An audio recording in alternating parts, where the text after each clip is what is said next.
card, yeah. Pro boxing fan Darren Till. Talk to me about that one, man.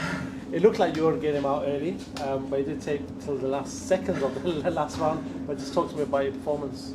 Look, I'm happy with my performance. I thought I boxed well. He was just keep coming and coming and coming.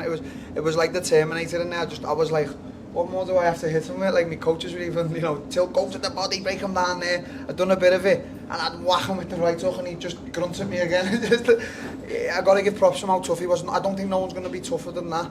I don't think no one's going to take anything like that. So I think I've fucked myself here because not a lot of people are going to want to fight me. But I'm happy with my performance, and I got him out there the last round, and he still stood up.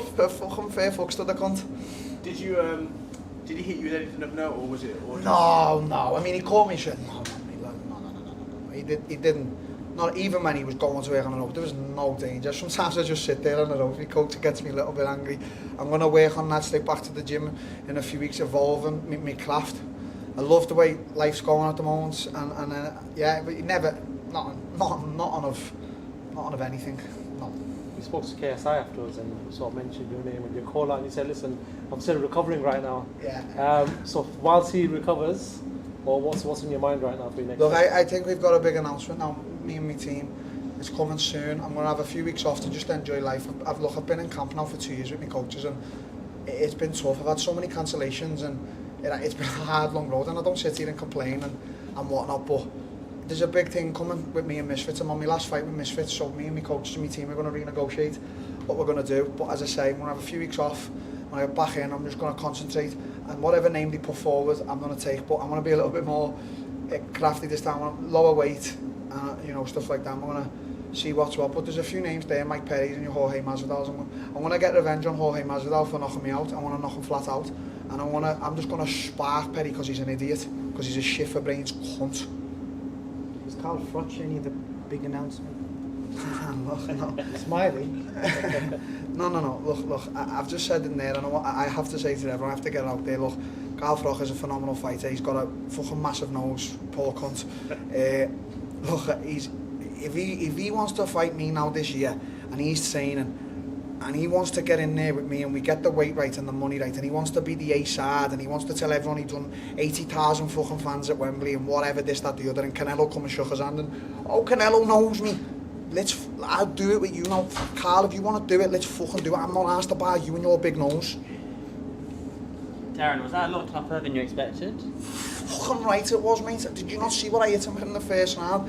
I hit him with a bulldozer, and he just got up and looked at me as if to say, I don't know. I was just I looked at my coaches and went, is this for real? I've just whacked him with everything.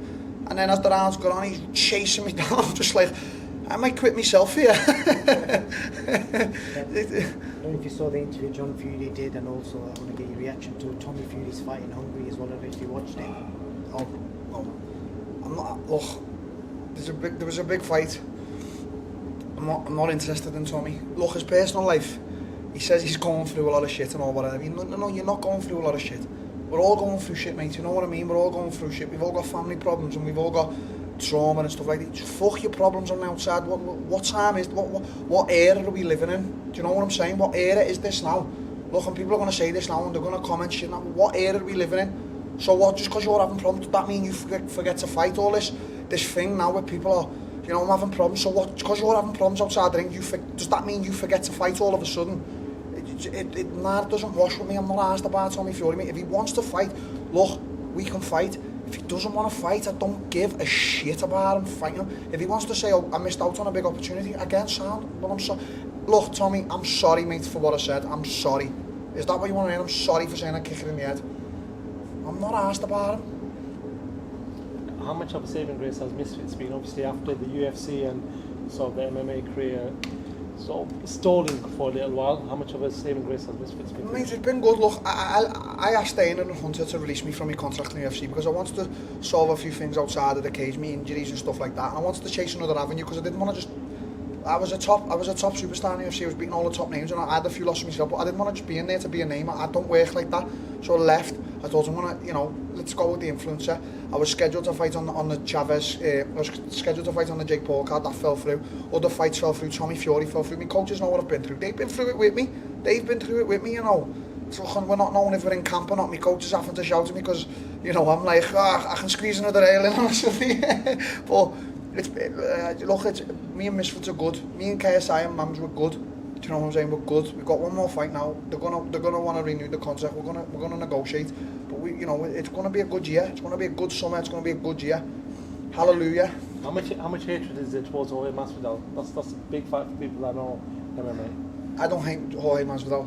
Jorge Masvidal knocked me out the first time in my career with a beautiful shot. Fair play to him. But I don't hate the man.